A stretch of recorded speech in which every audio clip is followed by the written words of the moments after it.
Corruption continues to grow wings in Nigeria as more ministers under Tinubu administration are now found in the net of conflict of interest issues.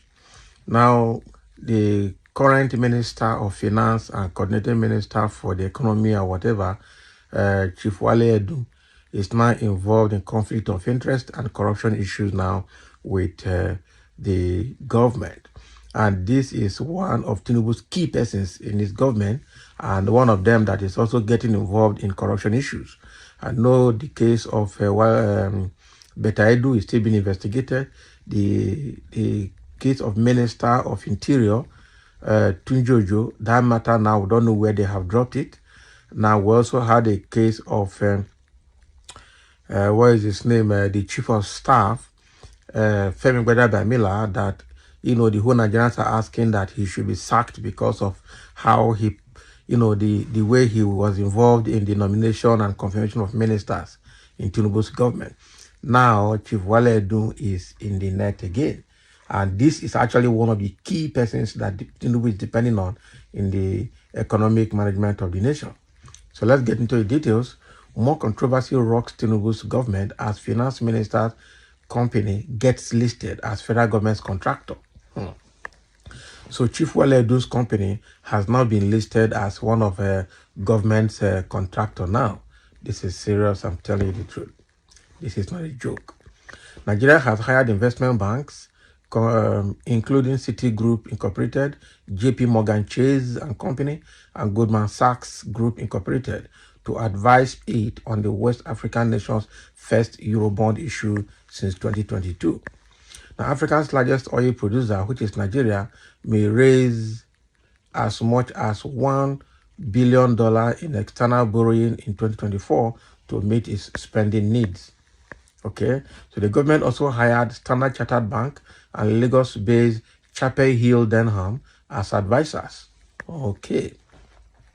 So right now, People Gazette reports that Wale Edun, Nigeria's Minister of Finance and Coordinating Minister of the Economy, is the founder of Chapel Hill Denham. Chapel Hill Denham Group, an investment banking, securities trading, and investment management firm.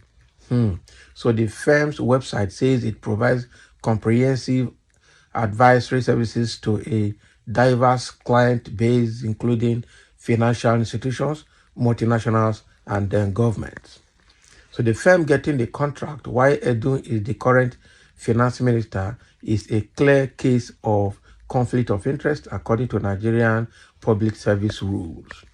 So recall that reports by Sahara reporters recently revealed that Edun relocated the National Social Investment Programs NSIPs from the Ministry of Humanitarian Affairs and Poverty Alleviation to the Ministry of Finance and Coordinating Economy few weeks ago without presidential approval.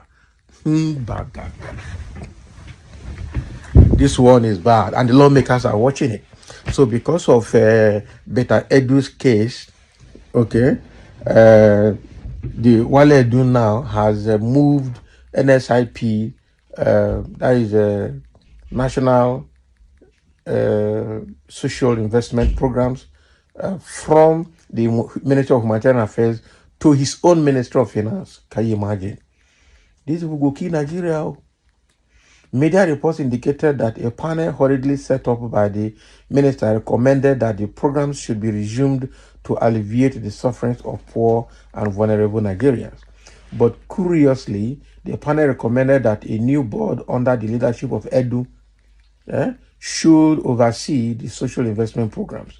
So following the suspension of the humanitarian minister, Beta Edu, the previous overseer, the decision to shift NSIP to the Ministry of Finance and Coordinating Economy has been raising concerns in government circles. So government officials quoted in the report stated that the move may lead to significant changes within the programs, potentially involving the dissolution of the current board, removal of state coordinators, and the appointment of new leaders. This is not a good move. The social investment programs are currently domiciled in the Federal Ministry of Humanitarian Affairs and Poverty Alleviation. They are implemented by the National Social Investment Program Agency, NSIPA, by law. So the executive bill sent by the Muhammadu Buhari administration to the National Assembly placed the NSIPA, which is in charge of these social programs, in the Federal Ministry of Humanitarian Affairs and Poverty Alleviation. So a bill would have to be sponsored to amend the Principal Act.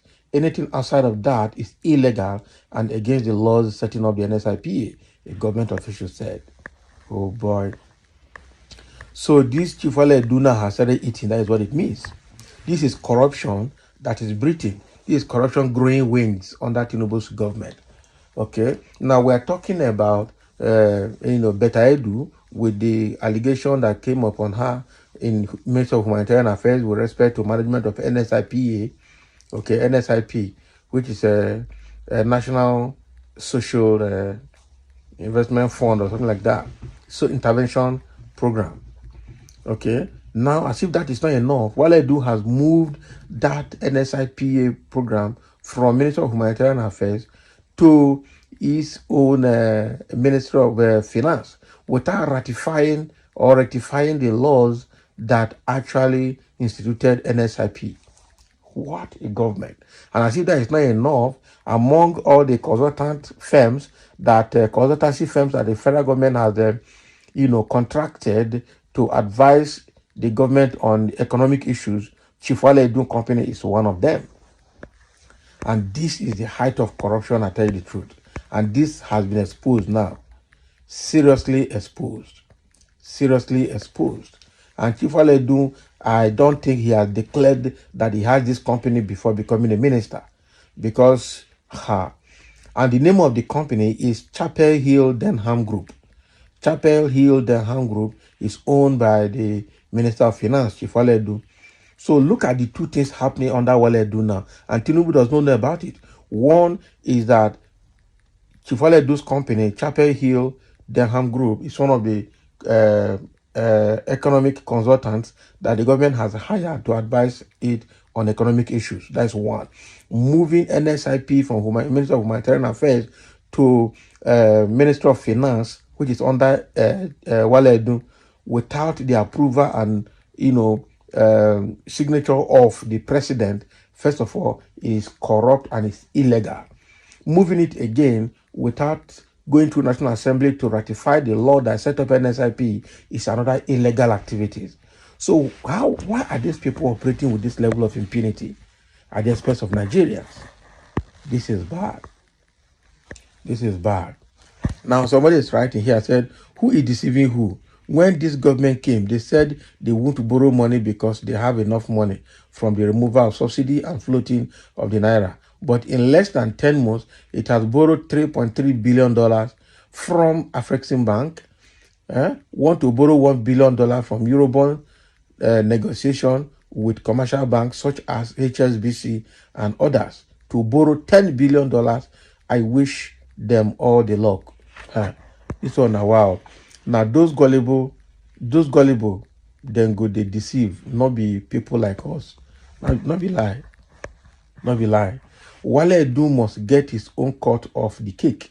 After all, Tinubu got the big cut of the cake through Minister Dave Umahi by giving road contract of billions of naira to Tinubu's high tech without going to tender board. These guys are jackals. I feel sorry for this country. Not be lie. So Tinubu is the owner of high tech construction company that is domiciled in Lagos. Now the Minister of Works, who is what is his name? Dave Umahi, the former governor of Ebonyi State, is awarded contract to this company without declaring, without going through the due process, without even bidding. What? As also so because he's in government now, his company should fold up and send all those who have been working there for years into the labor market and further add to the unemployment in the land. There are constitutional provisions. Okay, whenever a director of a company is elected, appointed into political public positions, and which include him stepping down from the company, but that doesn't stop the company from existing and bidding for contracts in transparent manner. As long as the company got the contract through due diligence, then no problem. The Trump empire didn't shut down because he was president after all. Can you imagine? So the only thing required is to investigate if the minister didn't abuse his privileges in getting the company to contract. Simple. Can you imagine what this guy is trying to write now? Very gullible person. The truth is that how if his company was declared before he became a minister or while he was becoming minister, that's fine. If the company got bidding, that's fine. Look at what has been enlisted in this comment section now. His two offenses: moving the Ministry of or moving the NSIP from Minister of Humanitarian Affairs to Ministry of Finance without Tinubu's approval or without ratifying the laws that set up NSIP is offense. Now, getting his company to be contracted for economic advisory consultancy services, what process did they pass through? That's the question. Now, Dave Umahi awarding contract to High Tech, which is owned by Tinubu. How is that corrected? Who has investigated that and come up with what is going on? God will help us in this country. And somebody is responding to this person that wrote all this jaka here, saying you just deployed your ignorance on how things are done. It is against the law for his company to receive such contract while he is working as a civil servant, unless the company isn't directly owned by him. Exactly. And not just being a civil servant too. The company is even working in the ministry that is under him, that is the minister of. Can you know what that means? Awarded contract to himself. Very serious one, even if he is declared. Because the purpose of declaring is to avoid this kind of error from taking place. So whether declared or not declared, the error has been committed already, and this is a violation of the highest order. God will help us in this country. So thank you for listening, and let's have your comment. This is corruption at the peak.